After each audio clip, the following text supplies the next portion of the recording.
Hello, and welcome to another episode of Drag Talk with me, Ariel Allure, where we'll be going over RuPaul's Drag Race Season 18, Episode 10, Drag in a Bag Challenge. This was another design challenge.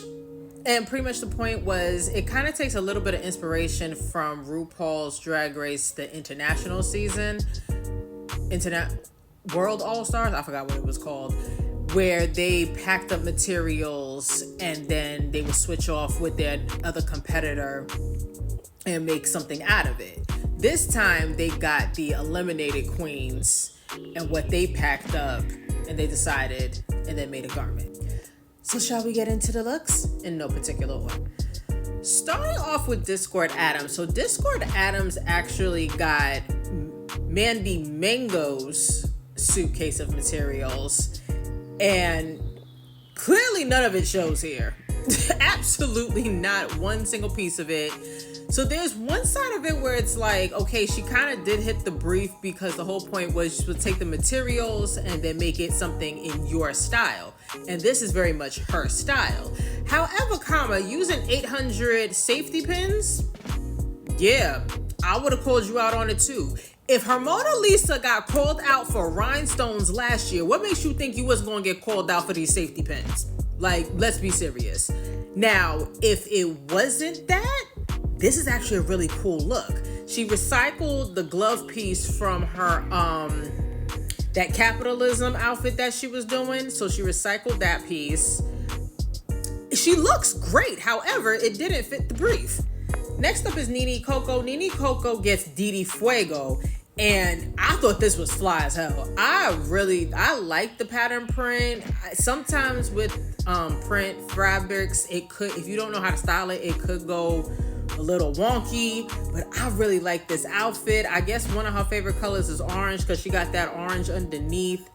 This was really cool outfit. I will say the hair, something's off with the hair. I don't wear wigs. The hair wasn't my favorite. I do like it as a pony, but just something was off with it. Mikey Meeks gets Briar Blush, and I was a little concerned about it because when you opened it up, it was just really dark colors and dark materials. So again, a little worried, like what was she gonna do with it? But Mikey did a whole ski resort little cutesy outfit. It's really cute. I actually do like it a lot. Nothing too like grand, but for a design challenge, cool. Juicy Love Dion got Mia Star's materials. So there was a remark that Michelle Visage said to Kenya. She should have said it to Juicy as well. Who did this? Because every other design challenge that happened this season, she was asking for help. And even Jane Don't said she didn't ask nobody for nothing on this challenge. She looks gorgeous. The outfit's great. So I'm not taking away from that. It's just the fact, since when can she sew like that? So I want to know who did it for her too. Unless she was just like all this time she ended up, picking up little things here and there, remembered it, and then was like, all right, we just going to do what we can with this material. But this is the best she's ever done. So Jane Don't get Sierra Mist materials. Now, first of all, open it up. The editing was great. You thought she got it in the bag, right? Got it in the bag because she got all these materials, all this fabric to choose from to make something crazy and great. Then Shorty realizes it was all scraps. Now, I'm filming this on a Sunday. This is early. I need to see and look at some of these other watch parties and see if Sierra actually says something about this. Because what the hell do you mean? You literally put in scraps. There's a part of me that's, if we're going to keep it a buck, there is a slight part of me that's like, yo, that is fierce.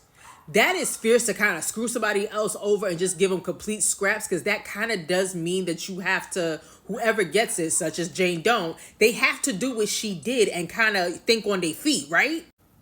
But then it's also messed up to give somebody scraps. Like, that is messed up. However, getting to Jane looked good. She's doing her old Hollywood, silhouettes that she's really good at. We know she can sew. The fact that she put this all together and in this photo, I could tell that it's the different patchwork, but when I was watching the episode, it really did look like it was one piece of fabric and then she just made the dress. So great job. She ends up being the winner. Did shock me in the lip sync. So overall, a great week for Jane Don't, and congratulations, and she's who I'm picking to win. Kenya Pleaser gets Vita Von Tee's star. Okay.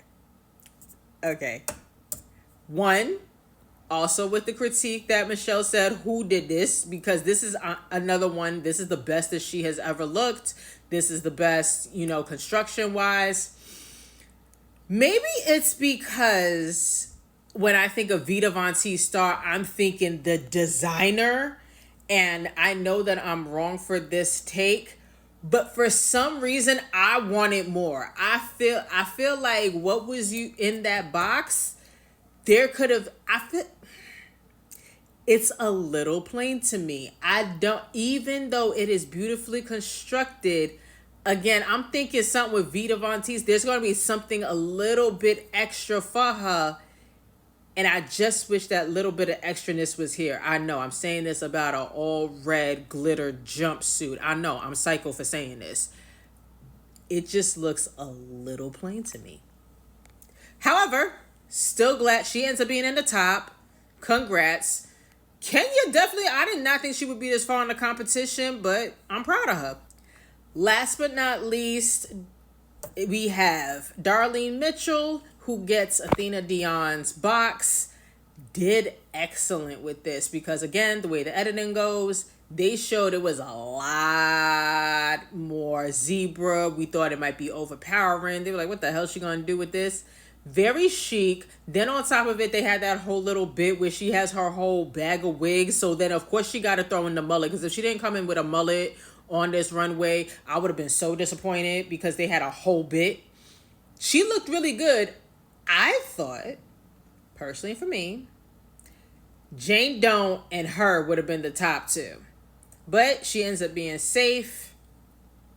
I know they were saying something about her accessories and the shoes and da-da-da. I thought she would still been top two for me personally. So in the top two ends up being Jane Don't and Kenya Pleaser. And they decide to do a top two lip sync as opposed to a bottom two lip sync. Nobody goes home this episode, as I said earlier, which, yeah, you expected. Now, I'm very glad that they didn't make a big deal about it. They were just like, all right, you safe. Oh, look, y'all in the top two. We're going to have a lip sync. Whoever wins, you're the winner. They don't make a big old fuss about it because at this point, it is 18 seasons. You know there's going to be some type of episode where nobody goes home. I'm glad they just threw it in there. So that is the end of Drag Talk. Who are you rooting for at this point? The top four, if they do a top four, Jane Don't, Mikey Meeks, Nene Coco, Darlene Mitchell. I'm sorry, I don't think Juicy and Kenya are going to end up going to the top four. If we're doing who I think is the winner, at this point it's Jane Don't. I would be shocked if Jane doesn't end up winning. If Jane doesn't end up winning, then I say, honestly, Darlene Mitchell taking it all would be really dope. I would kind of like that twist. Who are y'all rooting for? Let me know in the comment section down below. And until next time, peace.